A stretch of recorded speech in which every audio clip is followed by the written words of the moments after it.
if you had some money, you'd actually help your mother who's going through some cancer treatments. If I were able to get you $20,000, is that going to help you?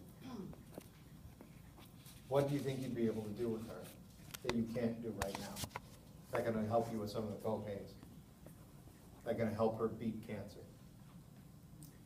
Because I'll tell you, you're going to hear some crazy, screwed up stories. You always do. And so it's whether or not we embrace that opportunity to help somebody, or we let it steer us away. Oh, I can't help them.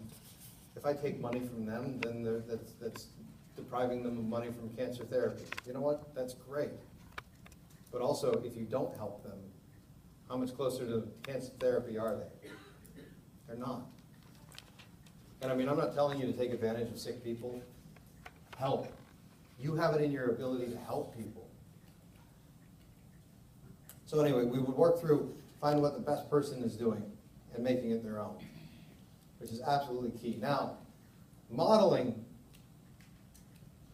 knowing what to do is a huge challenge. Starting is a big challenge, but then keeping it going is a huge challenge. How many have ever taken a professional golf lesson?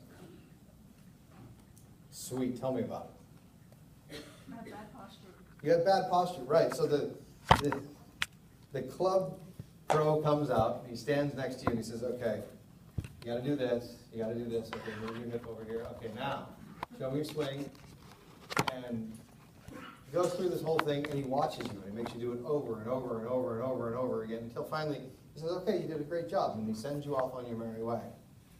And then what happens when you actually go start playing and he's not standing behind you? You feel, you're like, okay, I had to have my hip here, I had to do this, I had to do this. You're having a seizure on the golf course. Like, and what happens to your golf game? Does it get better or worse? Worse. It gets so much worse. So what do? We go back to the old way. It makes no sense, but that's called the law of regression. It gets so much worse if you don't actually pay attention to it. If you don't keep doing it. But again, like I said at the very beginning, the most successful people in the world do that which is uncomfortable until it becomes comfortable. This is Ross Perot, who several years ago ran for president, one of the wealthier men in the world, made his money in oil. But he said most people give up when they're about to, just about when they're, you can read it. I'll try again. Most people give up just when they're about to achieve success. They quit on the 1 yard line. They give up at the last minute of the game, 1 foot from a winning touchdown. And it's so true. So many people are almost successful. And if they just did a little bit more, if they reached out to one more claimant that day, push themselves a little bit harder. So now instead of 5, I'm going to try 6. Instead of 7, I'm going to try 10. Every time you do that, you're increasing the probability that you are going to get a yes. Every time you do that, you are increasing the probability that you're going to find success. All right, so here's the most important thing about patterns and about modeling. First thing is you've got to recognize a good model. You got to find out what it is and make sure you've got the entire sequence. Next step is you've got to use it. And then where it gets really significantly more powerful than anything you can imagine is when you start pushing yourself beyond it. When you start creating your own pattern. So I'm going to give you guys a script here in a bit. And that script is good. But let me tell you the number one weakness of that script. Can you guess what it is? The voice. Guess whose voice is that is written in that script? How many of you talk like me? I hope none of you. For your own sake, because this is crazy. No, seriously, you need to take my script, you need to understand it, and we're going to do this. We will pick apart the script in terms of this is the intro, this is the body, This is where we're applying pressure. This is where we have scarcity. This is where we're pushing in all of these other things. We're not there yet. Don't even worry about it.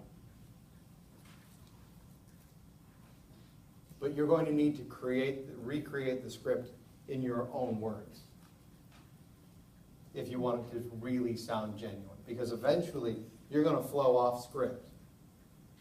And you don't want the disconnect between you and the person you're talking with. Okay. So rule number 3 was focus on the basic. Rule number 4 is know who you're talking with. This is where we start talking about profiling and things like that. So here's an exercise. Basically, there are 4 types of people in the world. Now, there's no wrong answer to this. I'm going to show you something in a second. I need you to just pick the first one that stands out at you, okay? There are 4 shapes. Pick the shape that works best for you. Whichever one you're drawn to, write it down.